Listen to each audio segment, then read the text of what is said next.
love, this incredible and beautiful lie. According to a character in Vargas Llosa's novel, Uncle Julia and the writer, love is an invention made by an Italian named Francesco Petrarca. In a way, this is true, as I consider love a sort of deceit, a sort of illusion of happiness that comes from the combination of certain seductive traits in particular females. A friend of mine who happens to be a shrink actually tells me that being in love is some kind of psychopathological situation. Then, and this is my idea, I believe that being MGTOW, or in general having swallowed the red pill, is a kind of vaccine against this specific disease. After 5 years of being MGTOW, I think I'm pretty sure I cannot fall in love anymore. And why so?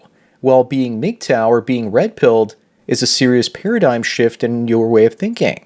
It is a very significant increase in understanding human behavior and especially female behavior too. It is crystal clear to my mind that while still being sexually attracted to female bodies, there is nothing new in my feelings that goes in the direction of the classic falling in love. And that after more than 5 years, that is some kind of serious change in my way of thinking. Well, of course you might say never, and I cannot absolutely exclude that I will never fall in love again. But I distinctly feel that the feminine sex has lost a lot of its traditional conventional grasp on me. What woman will fascinate me when I can see things like hypergamy? Well, I don't know. Maybe I say to myself, one of the famous Nawalts. But then again, if Nawalts exist, there's only a pitiful amount of them. Maybe just 1,000 on the whole planet, and then there's basically no chance to get to know any of them. But what's the purpose of life if I can't get one? I feel good and I pursue my goals in life. Sometimes I have occasional sex and I never bond with any women. And I perfectly feel good doing this.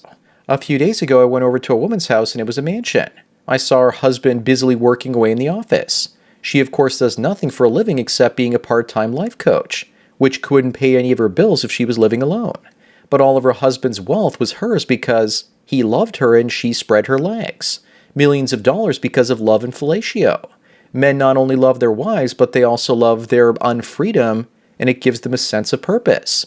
Love, it's nature's perfect form of slavery. A slave is happy in his ignorance. That's why most men don't actually want to take the red pill. It destroys the illusion of happiness. Of course, your friend tells you that love is a psychopathological state. Even the ancient Greeks knew this. They put that in their philosophy, and yet each new generation of humans is doomed to repeat the lessons of the past over and over again. As for your idea that the red pill is a vaccine, if it were one, then it would make you immune to the effects of the disease, because your body can mount a defense. Your body would create antibodies. But I think that the red pill is more like a maintenance drug. I take it once a day the way that I make a video each day. Love gives men purpose for working hard. And love gives women control of that man's resources. Most men wouldn't work all that much without love. If it were true that you can't feel in love anymore, you should cherish that because it means that you can't be controlled anymore. A while back I discussed the 5 things most of us men require from women to give us purpose in life. Otherwise we would have an existential crisis. Those things include love, sex, procreation, validation, and companionship. I believe we need to replace each one of those things using knowledge and technology. MGTOW is just the beginning, because it frees us from love, so long as we accept the red pill with our rational mind, and eventually our irrational one, by going through that second red pill rage stage. Loverbots will free us from the second thing, sex. That's why you're still sexually attracted to women, because it's one of the 5 male needs. All of those 5 things give men biological purpose, but they also give us unfreedom. The male of our species seeks purpose in his own unfreedom.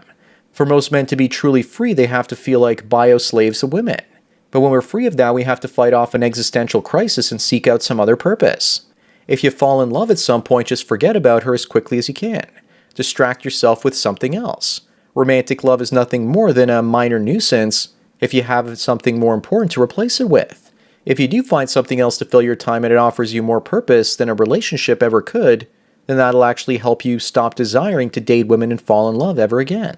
Sometimes when we run into someone with a stronger will than ours, we try and get them to question their own resolve.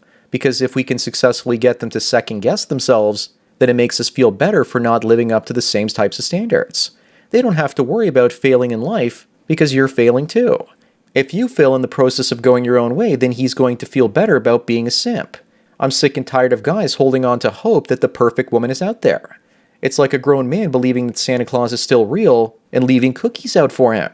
Yes, MGTOW is a serious thing because men now have the option to change their thinking and gain validation from other men that have also gone their own way. Sure, many men have made those realizations independently before MGTOW, but MGTOW is a network effect at work. One guy knowing about 30 or 40% of the answers he's looking for about female nature on his own is great. But when he goes online into a community, he can network with other guys in the comment section and swap experiences with other men, so that all men out there have a complete picture. I think that's something that a lot of people miss. The power in numbers and the exchange of ideas about women and information for the first time in history that women can't stop. Men don't realize the power of this, and many shrug their shoulders and say that they would have reached the same conclusions about love and women on their own.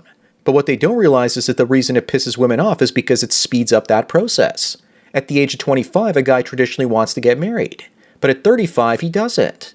The information in the manosphere is more likely to reach men at the age of 25, and when it does, they're less likely to want to get married.